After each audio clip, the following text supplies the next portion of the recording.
Hello,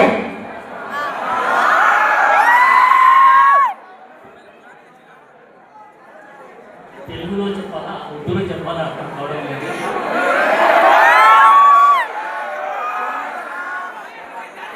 నాకు తెలుగు వస్తుంది కానీ అంత స్పీచ్ ఇచ్చేంత తెలుగు రాదు. అందువల్ల కొంచెం మిస్టేక్ కావచ్చు. పరిగెత్తి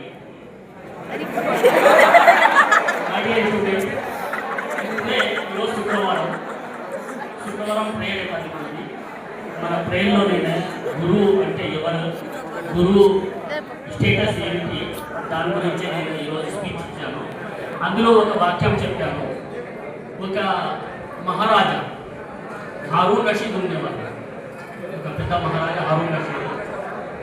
అతను సింహాసనంలో కూర్చున్నప్పుడు ఎప్పుడైనా అతని తల్లి అతనితో కలవడానికి వస్తే వచ్చి చెప్తారు, మీ ఫాదర్ వచ్చారు సార్ అని. మహారాజా మీ ఫాదర్ వచ్చారు మీతో కలవడానికి అంటే మహారాజు గారు పోయి డోర్ నుంచి వెల్కమ్ చేసుకొని సార్కి మన వాళ్ళ ఫాదర్కి తెచ్చి పక్కన కుర్చీ వేయించి కూర్చోబెట్టేవారు.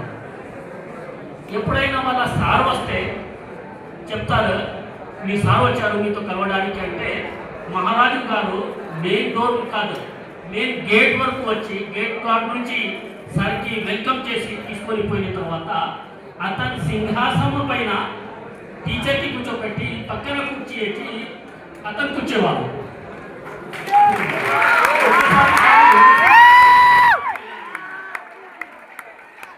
ఒకసారి అందరూ అడిగారు, మహారాజా ఎప్పుడైనా మీ ఫాదర్ వస్తే మీరు పక్కన కుర్చీ వేసి కూర్చోబెట్టారు, మీ సార్ వచ్చినప్పుడు మీరు అతను సింహాసనం పైన కూర్చోబెట్టి మీరు పక్కన కూర్చుంటారు, అది ఏమిటి అంటే ఆ మహారాజా చెప్పారు, ఈరోజు ఈ సింహాసనం పైన కూర్చుండడానికి అర్హతలు నేను అయినానంటే